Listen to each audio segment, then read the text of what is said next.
विज्ञान की संयुक्त कक्षा में आप बैठे हुए सब मेरे प्यारे विद्यार्थियों को मैं स्वागत करता हूं और आपके अच्छे करियर का कामना करता हूं। इसलिए बिना समय गवाए हम लोग क्लास को शुभारंभ करें, लेकिन जोरदार तालियां।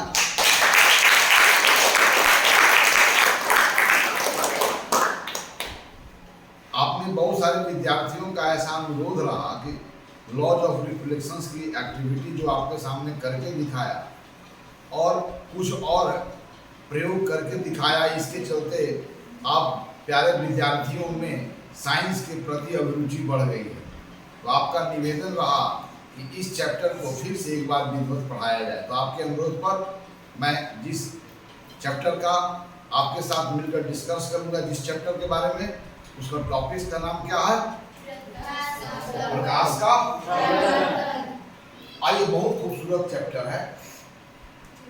हम एक चीज समझे पहले कि यह जो संसार, जिस संसार में हम और आप रहते हैं, उस संसार की अनुभूति या उस संसार में स्थित वस्तुओं का अस्तित्व का बोध हमारे ज्ञानेंद्रियों के द्वारा होता है। हम आंख से देख करके कहते हैं कि सूर्य है, तारे हैं, चांद है, लाल है, पीला है। हम छू करके कहते हैं कि हार्ड है, मुलायम है, सॉफ्ट है। हम स्मेल लेकर के कहते हैं कि अच्छा स्मेल है, बुरा स्मेल है। हम स्वाद लेकर कहते हैं कि तीता है, मीठा है। अर्थात हमारा 5 ज्ञानेंद्रियों के द्वारा इस भौतिक संसार में स्थित वस्तुओं के अस्तित्व का बोध होता है। तो संसार में जितने भी वस्तु हैं, उन सभी का जो बोध हमारे ज्ञानेंद्रियों के द्वारा होता है। लेकिन सबसे बड़ी भूमिका किस ज्ञानेंद्रिया का है? हमारी आंख। संसार में जितनी भी चीजों के बारे में बोध है, उसके बारे में 80% या उसके लगभग सूचनाएं हमारी आंख के द्वारा ब्रेन को भेजी जाती है, जहां पर ब्रेन उसको इंटरप्रेट करके और उसके अस्तित्व का बोध होता है और नहीं होता। क्लियर? तो हम प्रकाश की परावर्तन की बात कर रहे हैं, अर्थात प्रकाश की बात कर रहे हैं और प्रकाश के साथ जुड़ी हुई घटनाओं की बात कर रहे हैं। लेकिन आप सबों का एक कॉमन एक्सपीरियंस है जी कि कोई भी वस्तु, सभी वस्तु मौजूद है, लेकिन रात होते ही सभी वस्तुएं दिखती, अगर दिखती भी है तो सबका रंग कैसा होता है? काला। अगर हरा भी है, उजला भी है, लेकिन रात में सभी वस्तुएं कैसी बोध होती है? काली।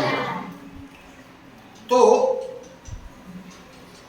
और किसी चीज को हम देख कैसे पाते हैं? वह कौन सा माध्यम है जिसके द्वारा हमारी नेत्र में देखने की क्षमता उत्पन्न?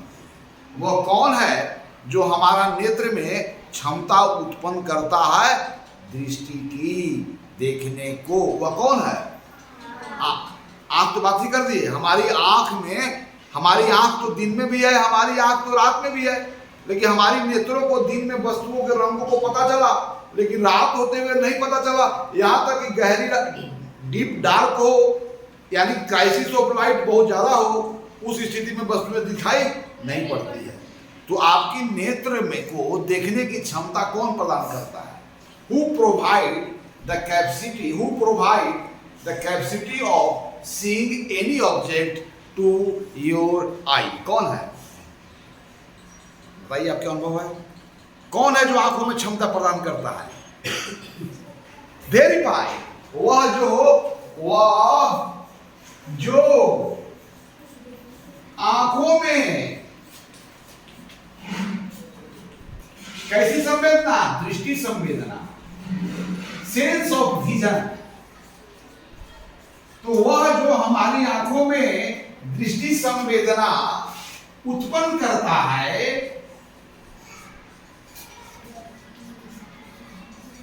उसे हम लोग क्या कहते हैं? क्या कहते हैं? ये तो हमारा अनुभव है जी।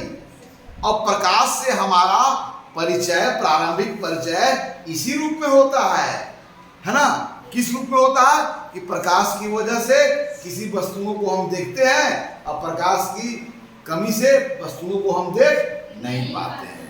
यह आपका प्रारंभिक परिचय है और हर मनुष्य को यह परिचय है इस रूप में बगैर बताए हुए। अर्थात प्रकाश क्या है?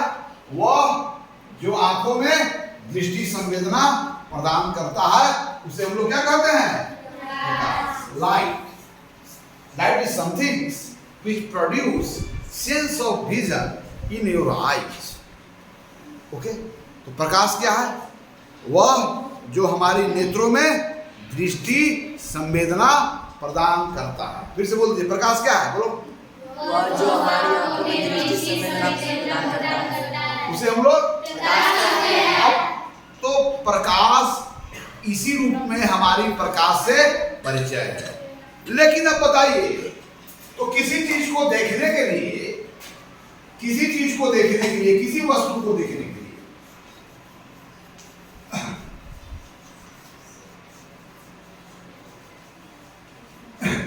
किनकी जरूरत होगी?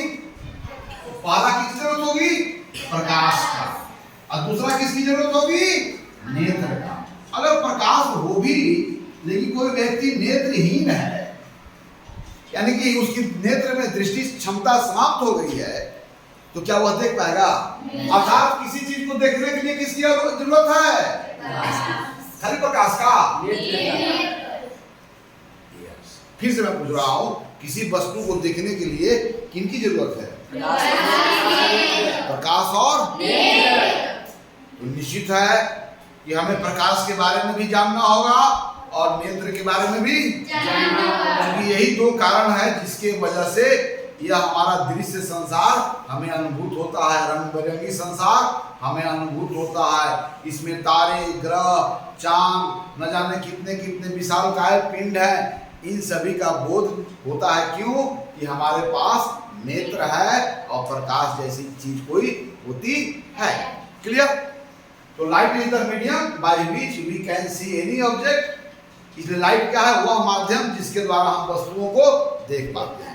वह जो हमारी नेत्रों में देखने की शक्ति प्रदान करता है, वह हमारे जो नेत्रों में दृष्टि संवेदना प्रदान करता है, उसको हम लोग किस रूप में जानते हैं? प्रकाश। ओके, अब मिलाइए जरा, क्या इधर है?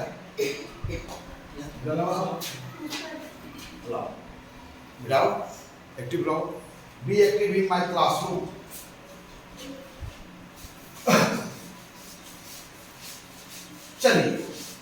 चलिए सबके पास नेत्र है, लेकिन हमारे संसार में दो प्रकार की वस्तु हैं प्रकाश के दृष्टि से। एक वह जो प्रकाश को उत्सर्जित करता है, या एक वह जिसके पास अपना प्रकाश होता है, और एक वह जिसका अपना प्रकाश नहीं होता है। अर्थात इस आधार पर कितने प्रकार के वस्तु है? वह दो प्रकार के वस्तु है। कौन कौन? We have two kind of objects on the basis of light, on the basis of light और on the basis of emission of light। प्रकाश के उत्सर्जन के आधार पर वस्तु में दो प्रकार का है। एक वह वस्तु जिसका अपना प्रकाश होता है, वह वस्तु जिसका अपना प्रकाश होता है, ओन लाइट, अर्थात the objects which emits light या the object which has own light, उसको हम लोग क्या कहते हैं? Luminous object. क्या बोलते हैं हम लोग? दीप्त वस्तु में क्या क्या बोलते हैं हम लोग? कहते हैं कि नहीं है? और एक ऐसा है वस्तु जिसका अपना प्रकाश नहीं होता है।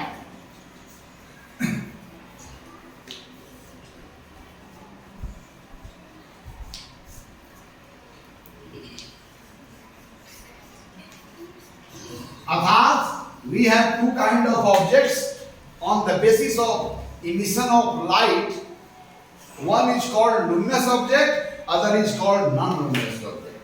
एक को बोलते हैं दीप्त पदार्थ और एक को बोलते हैं अदीप्त पदार्थ, है ना? चलिए, अभी अभी कमरे में जो बल्ब है तो उसको हम इसलिए देख रहे हैं कि उसके पास अपना प्रकाश है, अर्थात वहां से प्रकाश जो चल करके हमारे नेत्रों तक आ रही है। तो किसी वस्तु को हम कब देख पाते हैं? जब उस वस्तु से प्रकाश चल करके आपके नेत्रों में पहुंचे। जब उस वस्तु से कोई प्रकाश आपके नेत्रों तक नहीं पहुंचता है, उस स्थिति में आप देख नहीं पाते। तो हम लोग दीप्त वस्तुओं को क्यों देख पाते हैं? तो सवाल है, क्वेश्चन। हम लोग दीप्त वस्तुओं समझ ना, टॉर्च कैसा वस्तु है? बल्ब कैसा है? सूरज कैसा है? क्योंकि उनके पास अपना प्रकाश है। तो हम लोग दीप्त वस्तुओं को क्यों दिख पाते हैं? क्या रीजन है बोलो? क्यों दिख पाते हैं? कारण है कि दीप्त वस्तु के पास अपना प्रकाश होता है और वह प्रकाश चल करके आपके नेत्रों में पहुंचता है। इस कारण हम दीप्त वस्तुओं को देख पाते हैं। क्या हम इसलिए तारों को देख रहे हैं कि तारा दीप्त वस्तु है, उसका अपना प्रकाश है और वह प्रकाश चल करके आपके नेत्रों में पहुंच रहा है। इस कारण हम उस तारे को देख पाते हैं। तो किसी चीज को देखने के लिए क्या शर्त है? किसी वस्तु को देखने के लिए क्या शर्त है? उस वस्तु से चल करके प्रकाश आपके नेत्रों तक पहुंचनी चाहिए। उसी स्थिति में उस वस्तु को आप देख पाएंगे। तो यह शर्त लिख लीजिए। जाओ। तो हम लोग दीप्त वस्तुओं को क्यों देख पाते हैं?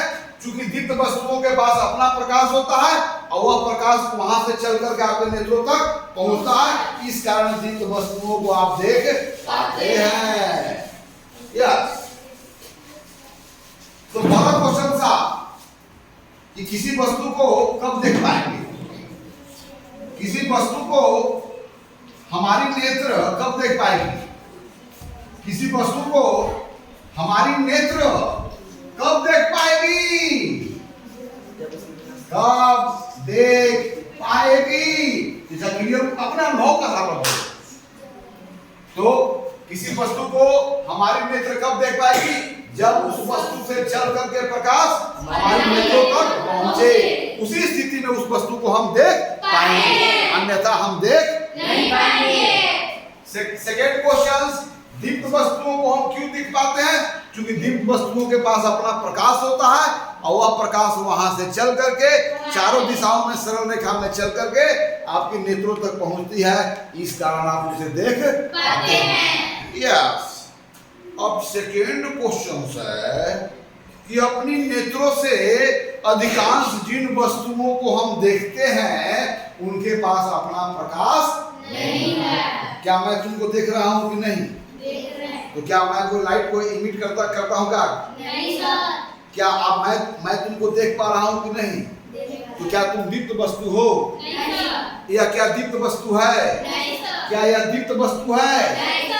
लेकिन इन अदीप्त वस्तुओं को क्यों देख पाते हैं जबकि इनके पास अपना प्रकाश नहीं है? यस। तो क्वेश्चन क्या है? यहाँ तो हो गया इसका आंसर। दीप्त वस्तु को क्यों देख पाते हैं, इसका आंसर हो गया ना। दीप्त वस्तु को क्यों देख पाते हैं? क्योंकि दीप्त वस्तु के पास अपना प्रकाश होता है और वह प्रकाश चल करके हमारे नेत्रों तक पहुंचता है। इस कारण हम दीप्त वस्तुओं को देख पाते हैं। तो दीप्त वस्तुओं को क्यों देख पाते हैं, इसका भी आंसर मिल गया। अब किसी वस्तु को कब देख पाते हैं, इसका भी आंसर मिल गया। जब उस वस्तु से चल करके प्रकाश की किरणें आपकी आंखों तक पहुंचती है। अब सवाल ये उठता है कि अदीप्त वस्तु के पास अपना प्रकाश नहीं है।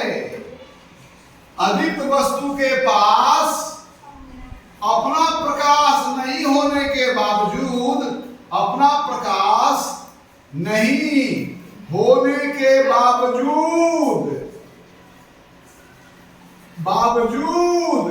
उसे क्यों देख पाते हैं? क्वेश्चन। अदीप्त वस्तुओं के पास क्या लिखेंगे? अपना प्रकाश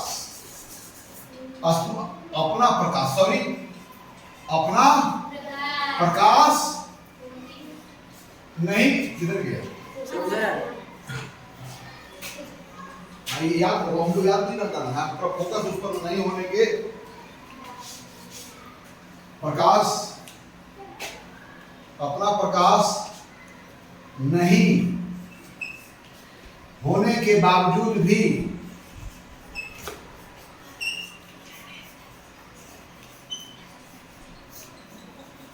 उसे कैसे देख पाते हैं भाई, उसे कैसे देख पाते हैं। अब इन प्रश्नों का उत्तर हम ढूंढेंगे। हम संसार में अधिकतर जो वस्तुएं देखते हैं, मोस्टली जितनी भी वस्तुओं को हम देखते हैं तो हम अदीप्त वस्तुओं को देखते हैं। अगर कमरा में अभी दीप्त वस्तु एक है बॉल, तो इसके मुकाबले जितनी भी वस्तुएं यहाँ पर हैं वो सभी क्या है, अदीप्त वस्तुएं। तो दीप्त वस्तुओं को दिख पाते हैं, कारण है कि उसके पास अपना प्रकाश है और वहां से प्रकाश चल करके हमारी नेत्रों तक पहुंच रहा होगा, इस कारण हम देख पा रहे होंगे। लेकिन सवाल होता है कि अदीप्त वस्तुओं के पास अपना प्रकाश नहीं होता है तो उसे हम लोग कैसे देख पाते हैं। इन प्रश्नों का उत्तर जानने के लिए हमें बड़ी ध्यानपूर्वक चीजों को समझना होगा। और कैसे देख पाते हैं, वह कौन सी घटना होती है उनके साथ जिसके कारण उनसे प्रकाश की किरण चलती है और आपकी आंखों तक पहुंचती है। निश्चित है कि अभी आप मुझे जो देख रहे हैं वह निश्चित है कि हमसे प्रकाश चली होगी, आपकी आंख तक पहुंची होगी।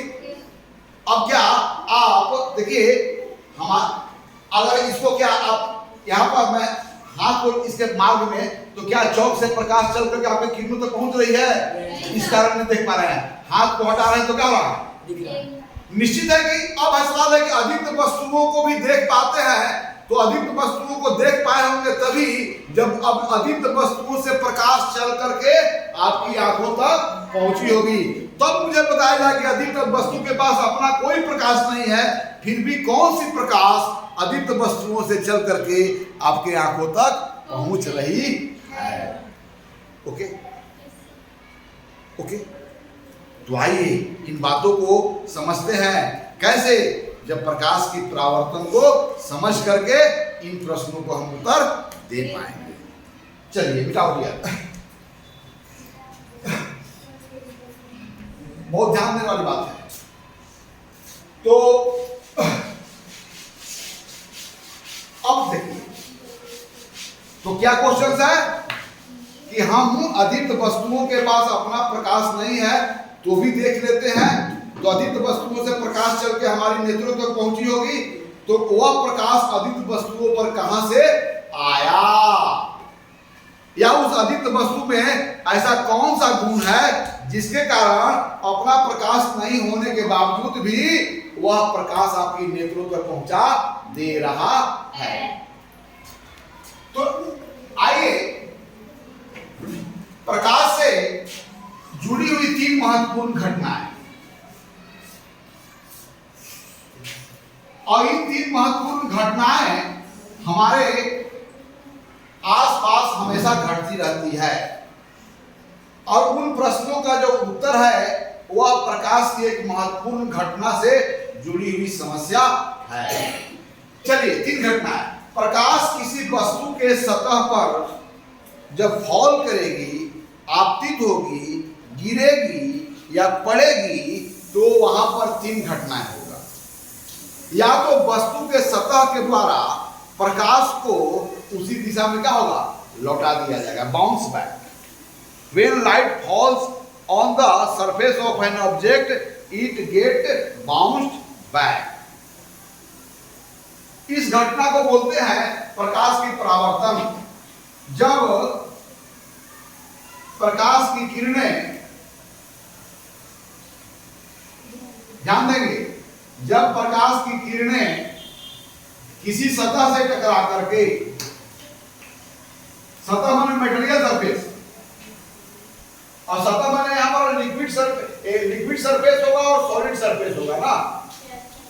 गैसियस सरफेस पर प्रकाश का परावर्तन नहीं होता है। तो जब प्रकाश की किरणें किसी सतह से टकराकर मतलब गतिशील होता है, तो किरणें किसी सतह से टकराकर जब वापस लौटती है, जब वापस क्या होता है, लौट जाती है,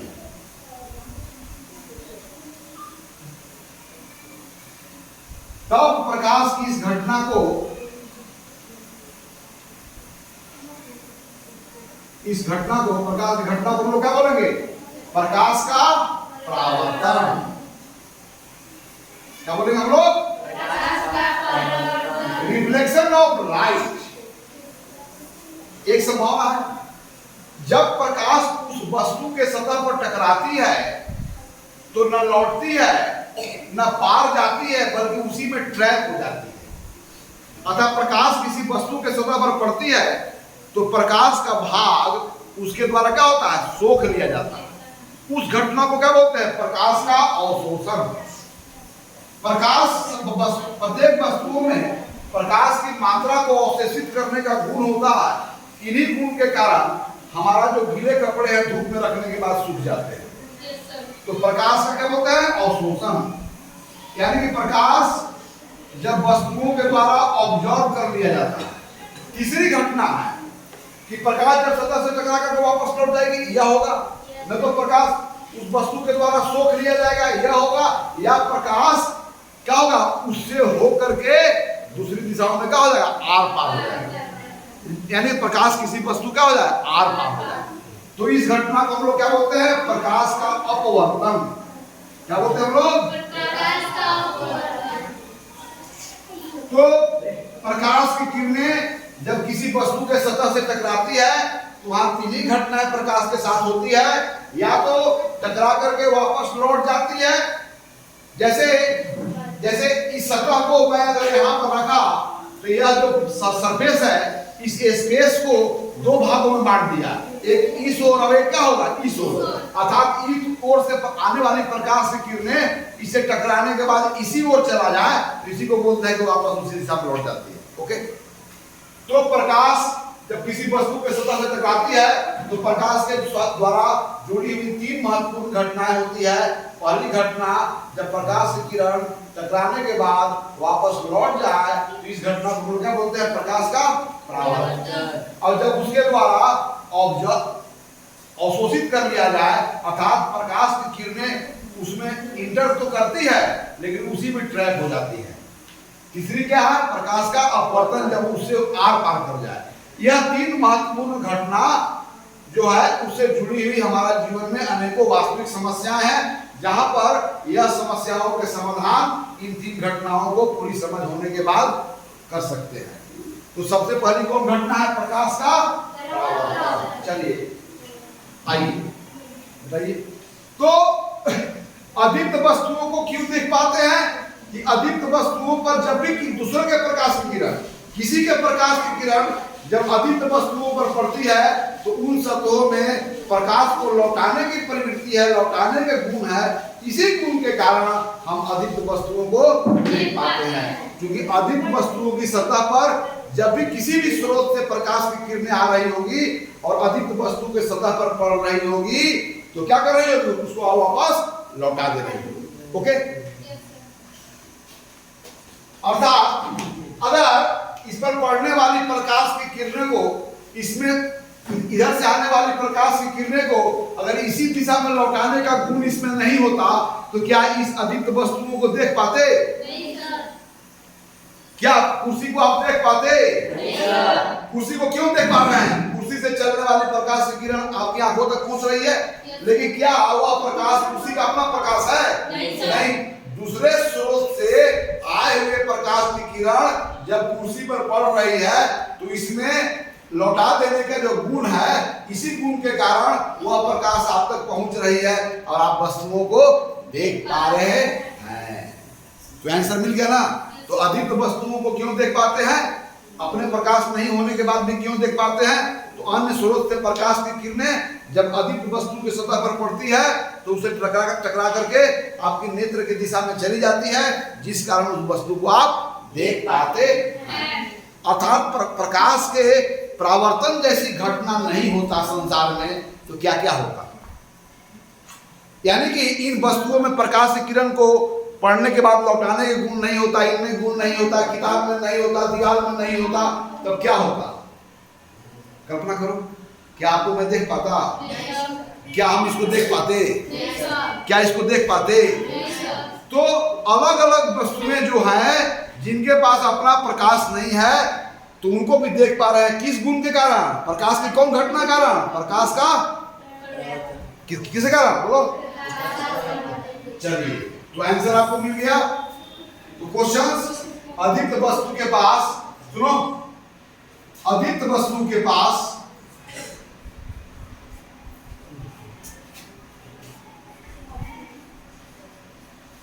अपना प्रकाश न होने पर भी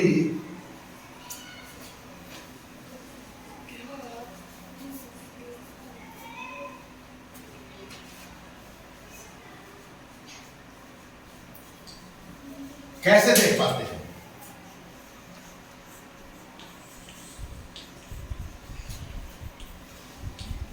इसका आंसर क्या हुआ? अधिक वस्तुओं के सतह पर प्रकाश की किरण पड़ने पर क्या होता है? परावर्तित होता है।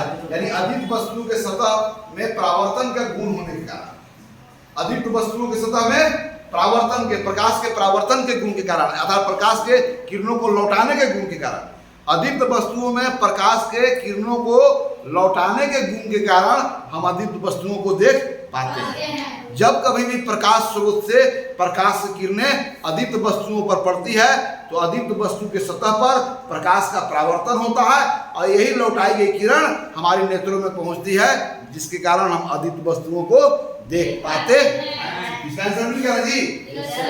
अब आइए, तो अगर तो बताइए कि प्रकाश का परावर्तन यानी कि प्रकाश किसी सतह से टकरा करके और बाउंस बैक अगर नहीं होता, अगर ऐसा गुण नहीं होता इस सृष्टि में, तो क्या हम अधिक वस्तुओं को देख पाते? और इस संसार में सबसे अधिक दीप्त वस्तु है कि अदीप्त वस्तु है? तो कमरे के फर्श का अपना प्रकाश नहीं है, फिर भी फर्श दिखाई पड़ रहा है। क्यों? कि अन्य स्रोत से प्रकाश की किरण इस पर पड़ रही है और लौट के आपके आंखों में आ रही है ना। अगर तो इस कारण इसमें कौन सा खूबसूरत गुण है जिसके कारण फर्श को देख रहा है? फर्श में प्रकाश को परावर्तित करने की क्षमता है। इसका अर्थात अधिक वस्तुओं, कोई भी वस्तु के सतह, अधिक वस्तुओं के सतह में प्रकाश के परावर्तित करने का गुण विद्यमान है, इस कारण हम अधिक वस्तुओं को देख पाते हैं। यस, तो क्या आंसर हुआ? अधिक वस्तुओं में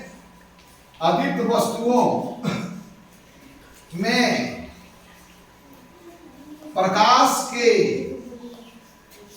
परावर्तित करने का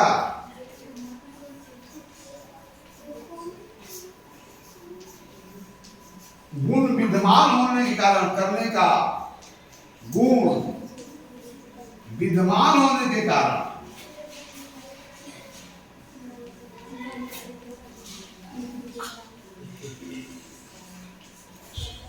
उसे हम देख पाते हैं। क्या?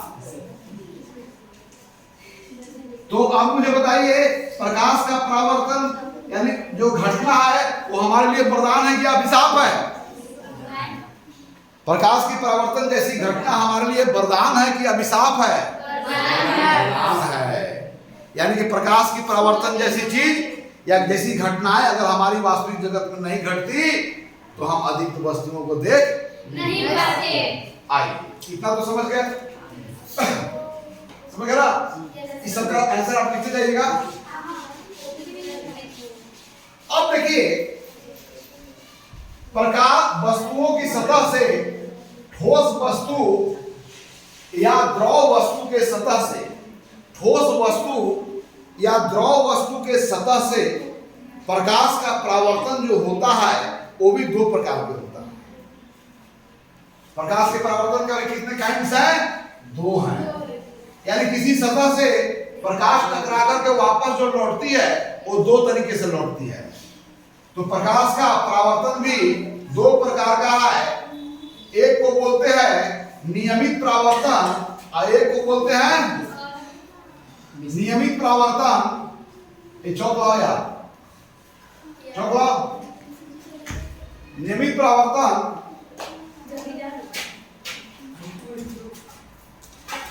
और दूसरा को बोलते हैं अनियमित परावर्तन, जिसको अंग्रेजी में बोलेंगे रेगुलर रिफ्लेक्शंस और इरेगुलर रिफ्लेक्शन। क्या बोलेंगे हम लोग? रेगुलर रिफ्लेक्शंस, और इसको बोलेंगे इरेगुलर रिफ्लेक्शंस। ओके, तो what is regular reflections and what is irregular reflections? हम लोग हैंड ऑन एक्टिविटी के द्वारा इसको समझेंगे कि किस परावर्तन को नियमित परावर्तन बोलते हैं और किस परावर्तन को, यानी कि वस्तु के सतह से प्रकाश टकरा करके लौटती है तो कब लौटने को हम लोग नियमित बोलते हैं और कब लौटने को हम लोग अनियमित बोलते हैं। विदाउट डियर,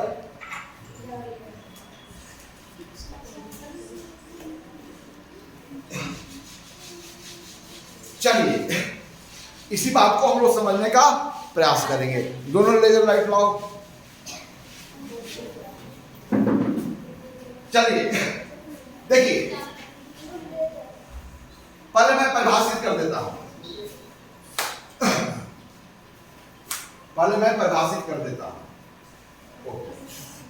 हाँ यहां पर रखो दोनों, और प्लेन मिरर लाओ, छोटा सा है मिरर, इधर आ जाओ प्लीज, थोड़ा सा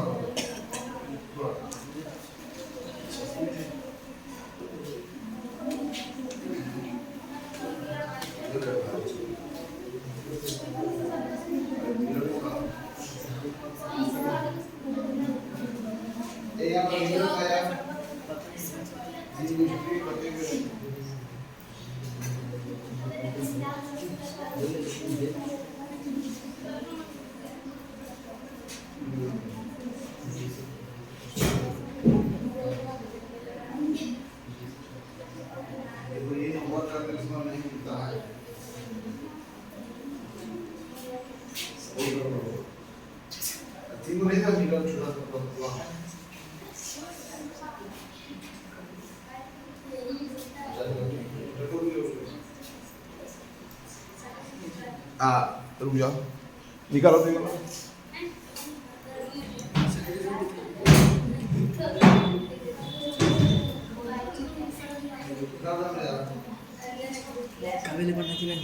ढूंढेंगे ना, क्या कर रहे हो?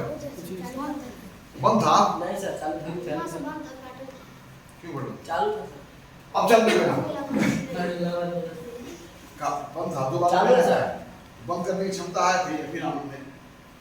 अब सर नियमित परावर्तन किसे कहते हैं और अनियमित परावर्तन किसे कहते हैं? देखो,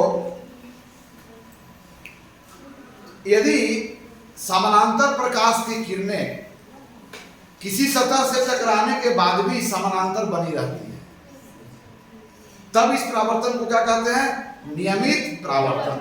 अर्थात आपतित किरण समानांतर हो और परावर्तन के पश्चात परावर्तित किरण भी क्या हो? समानांतर हो, तब इस परावर्तन को क्या बोलेंगे? नियमित परावर्तन।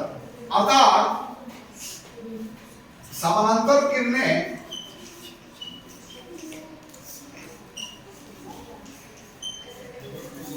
परावर्तन के पश्चात भी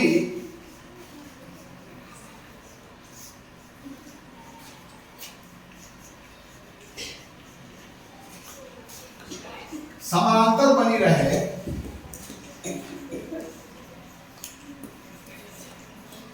अर्थात आपतित किरण समानांतर हो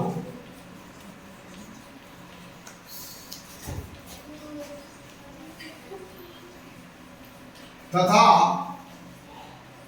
परावर्तित किरण भी समानांतर हो,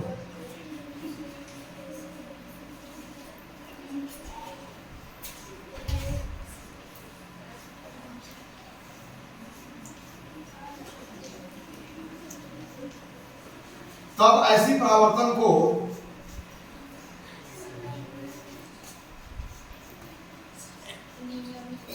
क्या कहते हैं हम लोग? नियमित परावर्तन।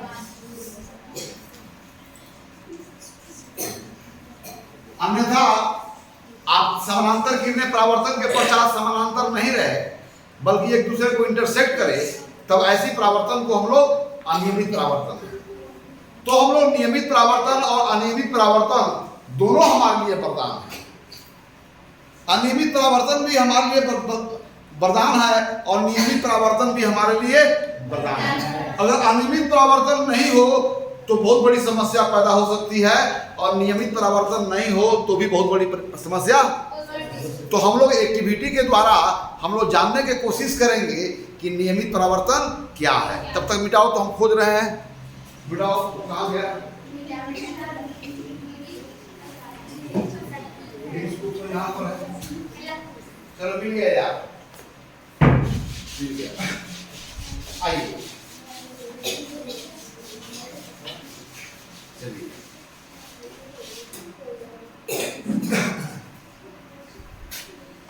ठीक है, देखिए नियमित परावर्तन की बात कब होगी? अर्थात आपतित किरण समानांतर हो तो परावर्तित किरण भी समानांतर हो, तो इसके लिए परावर्तक सतह कैसा होता है? समतल होना चाहिए। अब चलो हमारा देखिए यह परावर्तक सतह है और इस पर दो किरणें,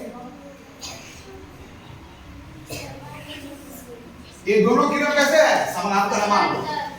तो यहाँ पर भी यहाँ दोनों जगहों पर लॉ ऑफ रिफ्लेक्शन को पालन करेगा।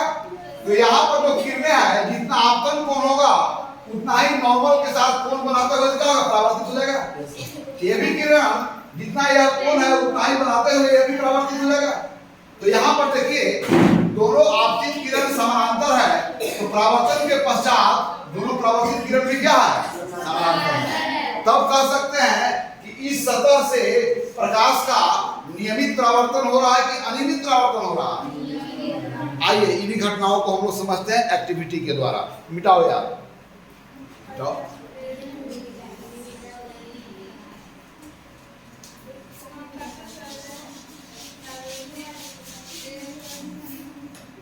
ओके, स्केल है, स्केल लाओ, स्केल लाओ, स्केल लाओ। सेंटीमीटर स्केल, स्केल कहने से मतलब मेजरिंग स्केल।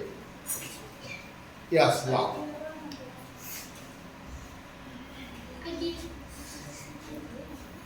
देखो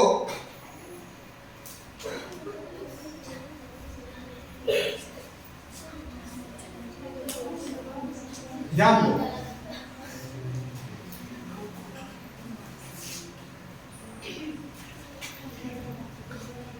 एक चौड़ा से कोई किनारा नहीं है, थोड़ा सा चौड़ा आयताकार, इसे थोड़ा सा चौड़ा।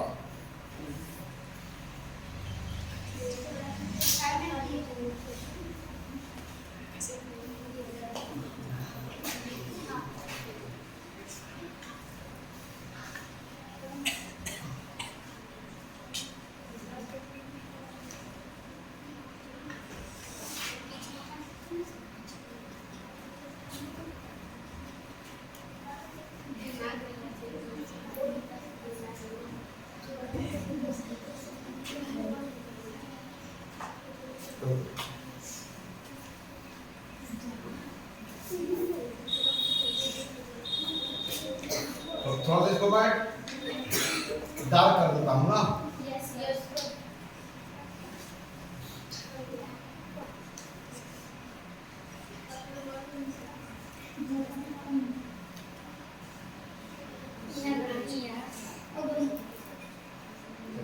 ये रफली जो दोनों रेखाएं हैं ये कैसे है? पैरेलल है ना रफली।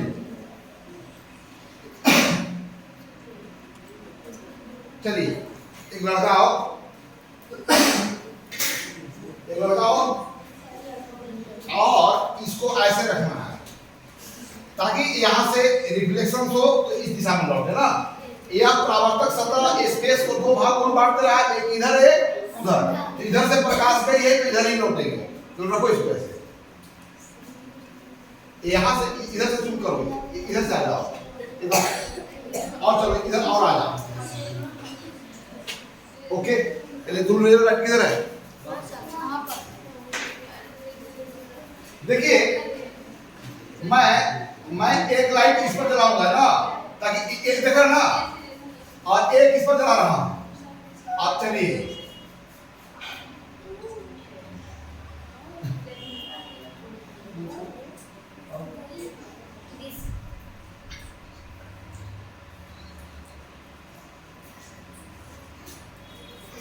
देखिए यहाँ पर आइए, यहाँ पे आप ड्रॉ एक चौक उठाओ ना भाई, चौक उठाओ।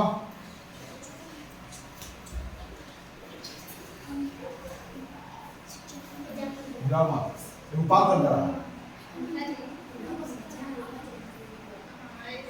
चलिए ये सुन रहे कि जहां नोट पड़ा है उसको दाग बनाओ।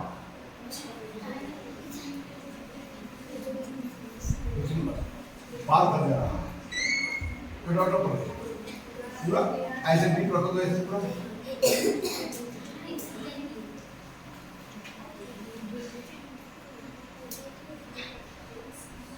देखो ये दोनों आपकी किरण है ना। अब देखो यहाँ आओ ना, बोले यहाँ आओ, एक लड़की आओ, यहाँ से जो दिखाई देगा ना यहाँ लौटते हुए, यहाँ पर तू करना, और यहाँ जो दिखाई देगा करना ना। चौक उठाओ, पूरा सरफेस रास्ता क्लीन तो आ जाता ना। चलो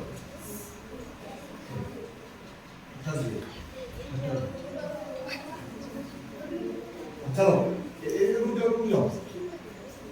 अब चलो देखो इधर हट रुकना है, हम पीस करेंगे तब। अब दिखाई दे रहा है दोनों? Yes sir. कहाँ का दिखाई दे रहा है? तुम बताओ। अलग और फिर देखो यहाँ पर, देखो ये यहाँ पर क्लियर। ये दोनों आपसी क्लियर कैसे है? आप परावर्तन के पश्चात परावर्तित क्लियर कैसे है? कह रहे हो ना? क्लियर दिखाई दे रहा है? फिर से देखो स्पष्ट, देखो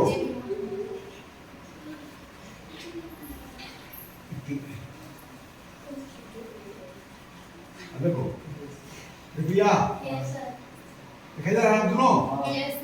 देखो सब चला रहा है, देखो ये दोनों पैनल ले, देखो ये रहा, देखो हिलावा तो हैंड निकला नहीं आ रहा है, देखो दिखाई दे रहा है? हट जाओ सब, हट जाओ तुम नहीं हटाओ, उल्लू देखो।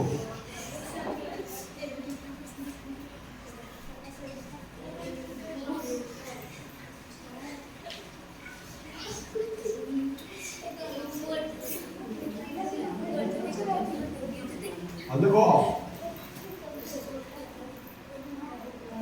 जी, यस सर। दोनों एक साथ हिल रहा है।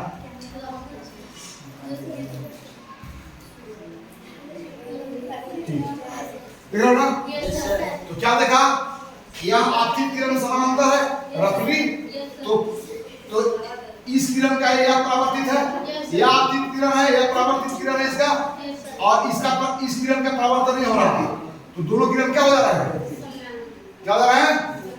यदि आपकी किरण समानांतर, देख रहे हो ना यहाँ पर देखो, ये तो चले गए ना दोनों, ये समानांतर है, तो यहाँ परावर्तक सतह होने के बाद ये दोनों किरणें भी क्या रही? ये दोनों कौन सी किरणें हैं? परावर्तित किरणें। क्लियर हो गया? और कोई देखना चाहते हो? आओ दूसरा आ जाओ रखो इसको, आओ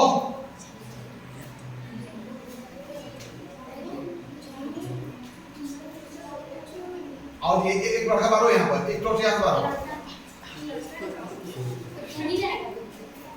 एक इस पर डालो, दो हैंड लगा, चलो एक इस पर जाए,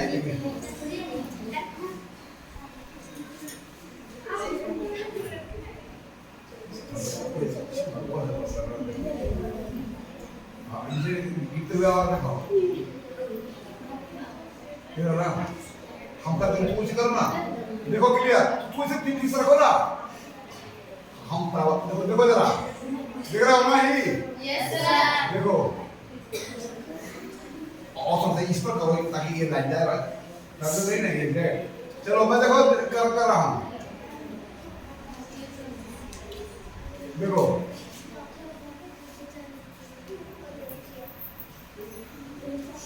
और थोड़ा करो और वहाँ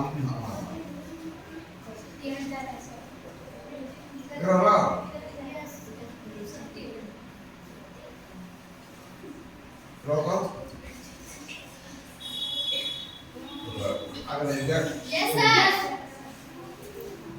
आप समझ गए? Yes sir. तो रेगुलर रिफ्लेक्शंस क्या है? यदि प्रकाश की समानांतर किरणें परावर्तन के पश्चात भी समानांतर बनी रहे, तब यहाँ पर इस परावर्तन को क्या बोलते हैं हम लोग? नियमित परावर्तन। तो दो बातें हैं। नियमित परावर्तन से हमें क्या फायदा है, तो अनियमित परावर्तन से हमें क्या फायदे हैं? नियमित परावर्तन नहीं हो तो हमारे पास कौन कौन घटनाएं नहीं घटेगी, और अनियमित परावर्तन हो तो कौन कौन घटनाएं नहीं घटेगी। अर्थात नियमित परावर्तन भी वरदान है और अनियमित परावर्तन भी। चलिए, अगर कमरे के सतह जो है, अच्छा, नियमित परावर्तन कहाँ होता है? परावर्तक सतह क्या हो? समतल हो और चिकनी हो। लेकिन परावर्तक सतह चिकनी नहीं हो, खुरदरी हो, तो निश्चित है कि वहां पर अनियमित परावर्तन होगा। तो क्या अनियमित परावर्तन और नियमित परावर्तन में क्या परावर्तन का नियम पालन नहीं होता है? तो आगे आप जानोगे दोनों परिस्थितियों में, दोनों परावर्तनों में परावर्तन नियम का पालन होता है। तो इन सारी बातों के बारे में हम विधिवत रूप से जानेंगे अगली कक्षाओं में। आज यहीं पर हम कक्षा को स्थगित करते हैं।